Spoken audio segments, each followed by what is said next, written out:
Om Swastiastu, Namo Saperti Loka Bali. Salam sejahtera untuk kita semua. Saya Putu Aksara Putra, selamat berjumpa kembali dalam video pembelajaran kali ini. Mudah-mudahan video ini dapat bermanfaat dalam proses pembelajaran. Coba kalian cermati video berikut ini.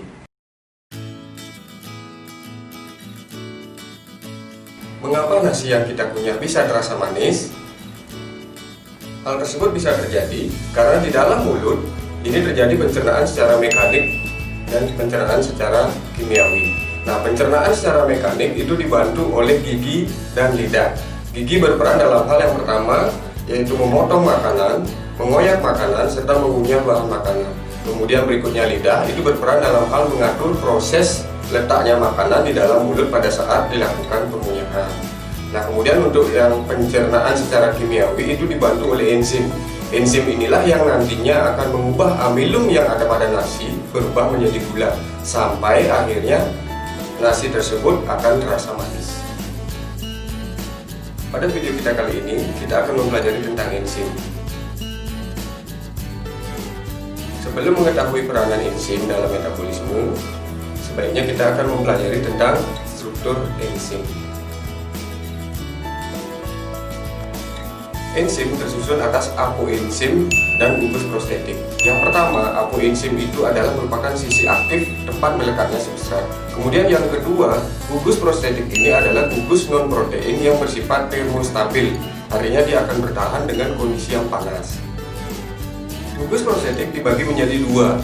Yang pertama yaitu koenzim. Nah, koenzim ini merupakan gugus organik. Contohnya adalah sitokrom. Kemudian yang kedua adalah kofaktor. Nah, gugus ini termasuk dia ke golongan anorganik. Contohnya adalah ion-ion logam seperti Cu, Mg, dan Fe. Selanjutnya, mari kita mempelajari tentang mekanisme kerja enzim. Ada dua teori kerja enzim. Yang pertama yaitu teori kunci gembok atau lock and key teori. Nah, menurut teori kunci gembok ini, reaksi antara substrat dan enzim sampai terbentuknya produk itu terjadi karena kesesuaian bentuk ruang antara enzim dengan substratnya. Sehingga kesannya di sini adalah sisi aktif enzim itu bersifat kaku.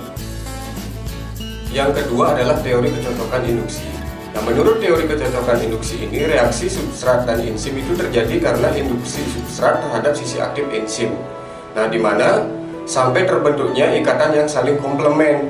Nah, dalam hal ini, sisi aktif enzim itu bersifat fleksibel. Setelah kita mempelajari tentang teori cara kerja enzim, selanjutnya kita akan membahas tentang faktor-faktor yang mempengaruhi cara kerja enzim dalam proses metabolisme. Faktor-faktor tersebut diantaranya adalah yang pertama yaitu suhu. Pada suhu kurang dari 0 derajat Celcius, enzim itu tidak aktif. Sedangkan pada suhu di atas 40 derajat Celcius, suhu tersebut akan menyebabkan enzim mengalami kerusakan. Sehingga suhu optimal dari kerja enzim adalah pada suhu ruang, yaitu kisaran 30 sampai 40 derajat Celcius. Yang kedua adalah derajat keasaman atau pH. Enzim bekerja pada kisaran pH tertentu tergantung dari enzim itu sendiri. Misalnya, enzim pepsin itu bekerja pada kondisi asam, sedangkan enzim tripsin itu dia bekerja pada kondisi basa. Yang ketiga adalah air. Air mempengaruhi kerja enzim dalam proses perkecamahan. Pada kondisi yang kering, tidak terjadi proses perkecamahan, tetapi begitu adanya air, proses perkecamahan biji bisa berlangsung. Itu artinya air dapat mengaktifkan kerja enzim dalam proses perkecamahan. Yang keempat adalah konsentrasi enzim. Konsentrasi enzim berbanding lurus dengan kecepatan reaksi. Sehingga semakin banyak enzim, kecepatan reaksinya akan menjadi semakin cepat. Yang kelima, konsentrasi substrat. Konsentrasi substrat dapat memacu kerja enzim. Tetapi pada titik tertentu, penambahan substrat tidak dapat meningkatkan aktivitas kerja enzim. Yang keenam yaitu produk. Pada awal reaksi yang melibatkan enzim, itu biasanya menghasilkan produk yang sangat banyak dengan kecepatan reaksi yang konstan. Tetapi pada reaksi berikutnya, produk yang menumpuk ini nantinya akan bisa menghambat kerja dari enzim itu sendiri. Yang terakhir adalah zat penghambat atau inhibitor. Inhibitor ini dibagi menjadi dua. Yang pertama adalah inhibitor yang kompetitif, sedangkan yang kedua adalah inhibitor yang non-kompetitif.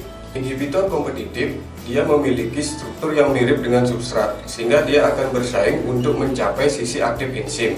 Sedangkan inhibitor yang non-kompetitif, dia akan berikatan di luar sisi aktif enzim, sehingga akan membuat enzim kehilangan aktivitasnya.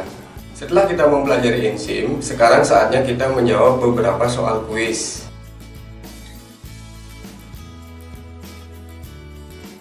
Soal nomor 1. Enzim tersusun atas dua komponen utama, yaitu A. Apoenzim dan gugus prostetik, B. Koenzim dan apoenzim, C. Koenzim dan gugus prostetik, D. Koenzim dan haloenzim, E. Gugus prostetik dan apoenzim.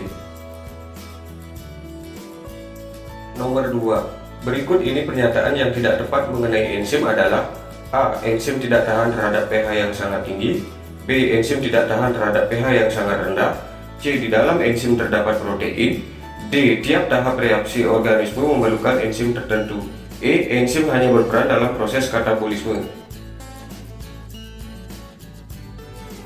Nomor 3. Salah satu teori yang menjelaskan kerja enzim adalah teori kunci gembok atau lock and key hipotesis. Cara kerja enzim menurut teori ini adalah A. Enzim bekerja karena adanya kesesuaian suhu dan pH, B. Enzim bekerja karena adanya kesesuaian bentuk substrat, C. Enzim bekerja karena adanya induksi substrat, D. Enzim bekerja karena adanya apoenzim dan substrat, E. Enzim bekerja karena adanya inhibitor dan substrat.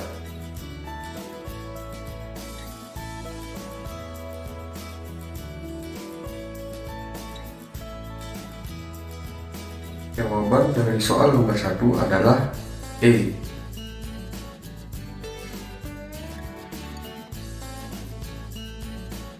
Jawaban dari soal nomor 2 adalah B.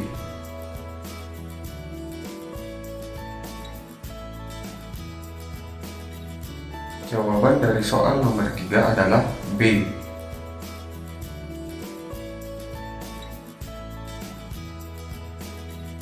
Setelah kita menyimak video pembelajaran kali ini, adapun hal yang dapat kita simpulkan dari pembelajaran ini adalah: yang pertama, enzim merupakan katalisator yang terdapat pada sel organisme yang tersusun atas apoenzim dan gugus prostetik, di mana cara kerjanya atau aktivitasnya itu dipengaruhi oleh suhu, pH, air, konsentrasi substrat, konsentrasi enzim, produk, dan zat pengganggu atau zat penghambat.